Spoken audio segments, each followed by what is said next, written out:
Good afternoon. How's everybody doing? You guys are the diehards, huh? Stay until the end? All right. Good, good. Well, hey, Matthew, thank you for that kind introduction. I guess he disappeared behind the screen there. But thank you very much. I appreciate it. It is great to be here with all of you today to talk about the importance of cybersecurity, something that you all know very well, and to discuss what we are doing in the Department of Defense to keep our nation safe. As our national defense strategy makes clear, we are in a renewed era of great power competition.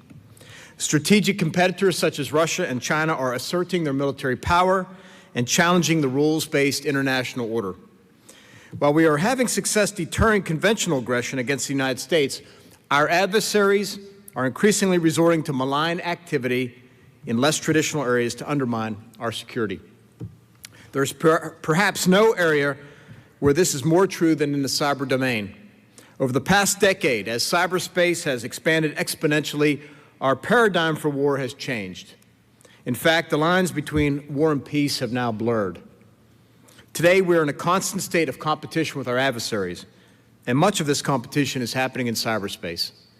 For nations such as China and Russia and North Korea and Iran, engaging America and our allies below the threshold of armed conflict is a logical choice.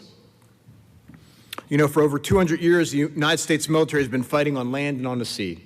For over 100 years, we've been fighting from the skies. And in those three domains, we remain dominant. But only in the past decade or so have we started to figure out what fighting in cyberspace looks like. Our adversaries see cyber warfare as a way to take on the United States and impose costs without confronting our traditional strengths.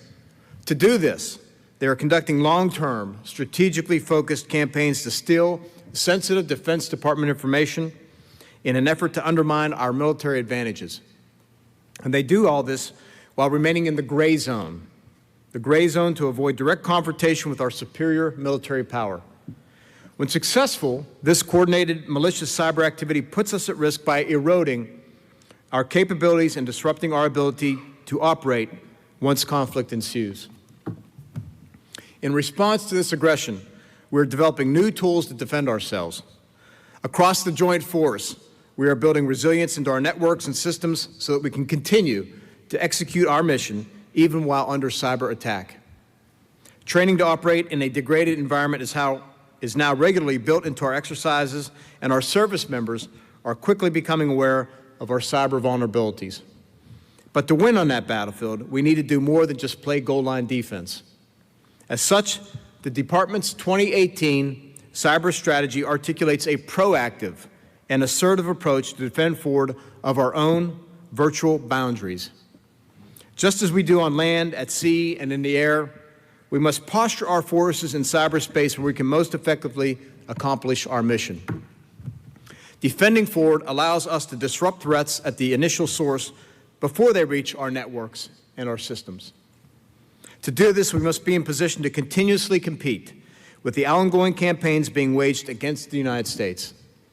Not only does this protect us day to day, but enacting this strategy builds the readiness of our cyber warriors so they have the tools, the skills, the experience needed to succeed in conflict.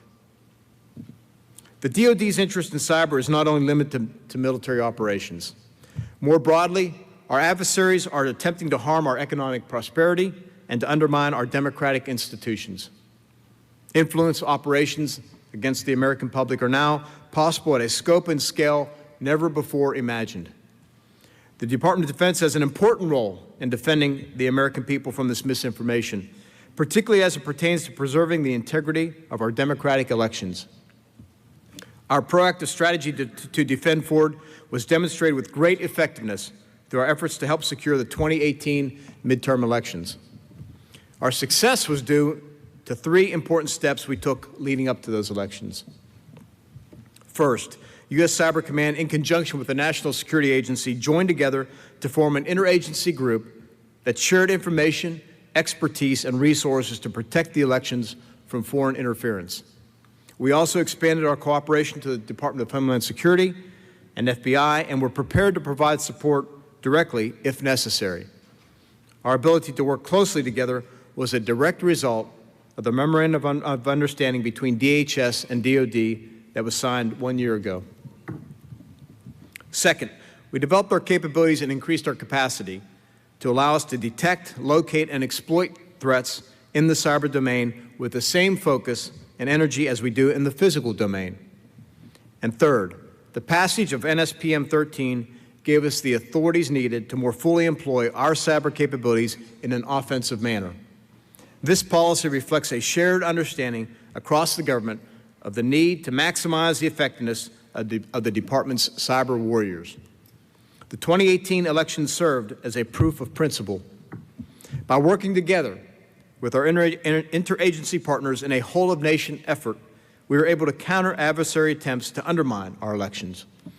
Moving forward, I consider election security an enduring mission for the Department of Defense.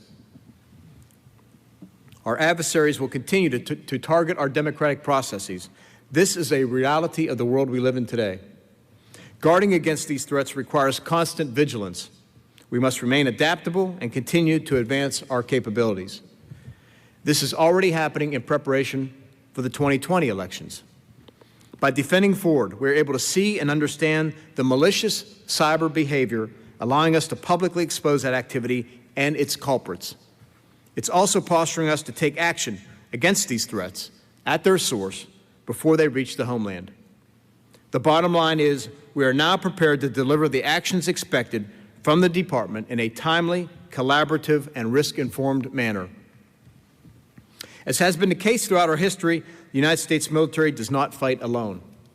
Just like the other warfighting domains, our cyber capabilities are enhanced by a strong network of allies and partners. Our ability to share information and operate on common communications networks serves as a force multiplier, but it also comes with increased risk. To guard against this, we must help our allies develop their own cyber resiliency. One of the ways we are doing this is by encouraging them to maintain secure and reliable networks, particularly with respect to future telecommunications infrastructure. This is especially critical for countries with whom we have strong defense relationships. 2 weeks ago, I traveled to Europe, where I spoke with a couple of our NATO allies about the risks associated with allowing Chinese companies to develop 5G networks in their countries. The PRC is perpetrating the greatest intellectual property theft in human history. Every Chinese company has the potential to be an accomplice in Beijing's state-sponsored campaign to steal technology. Nations that partner with Chinese firms put the security of their networks at risk. This not only jeopardizes military interoperability and intelligence sharing, but can also compromise commercial institutions such as banks and hospitals and media outlets. This is why it is so important that we work together from the very start to preserve the integrity of our cyber networks. I want to close by talking about the most important component of our strategy, and that's the people who make up our cyber workforce.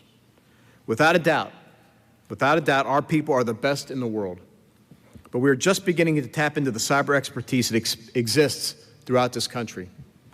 Congress has helped us by giving us more flexible hiring authorities in last year's NDAA, and we are just starting to realize the potential that is out there. I look forward to watching our talent pool grow as more patriotic Americans decide that they want to apply their skills in the defense of our great nation. So thanks again for the opportunity to speak to you today and for your efforts to advance our nation's cyber capabilities.